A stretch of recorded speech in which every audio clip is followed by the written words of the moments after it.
শুভরাত্রির অনেক অনেক শুভেচ্ছা, শুভকামনা ও অফুরন্ত ভালোবাসা রইল আমার প্রিয় বন্ধুদের জন্য। এটা হচ্ছে আজকে আমাদের রাতের খাবার। তো রাতের খাবারে কী আছে তোমাদের দেখাচ্ছি। বেশি কিছু নেই রাতের খাবারে। রাতের খাবারে আছে, এটা হচ্ছে রুই মাছের ঝোল বানিয়েছি, পাতলা ঝোল বানিয়েছি।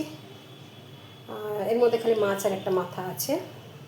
আর এটা হচ্ছে ইলিশ মাছের শস্য বাটা বানিয়েছি, মাখা মাখা শস্য বাটা বানিয়েছি, দেখতেই পাচ্ছ। ঝোল নেই, মাখা মাখা বানিয়েছি। আর এটা হচ্ছে পেঁয়াজ, এটা হচ্ছে ভাত। তো এটাই আছে আজকে আমাদের রাতের খাবার। তোমাদের কার কার পছন্দ আছে কমেন্ট করে জানাবে। সবসময়ের জন্য আমি খাবার ভিডিও তোমাদের দেখাতে পারি না, দেখাতে পারলে তো ভালো, কিন্তু সবসময়ের জন্য দেখাতে পারি না।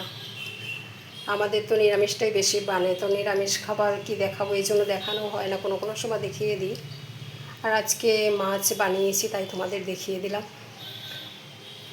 তো তোমাদের ভালো লাগলে কমেন্ট করে জানাবে।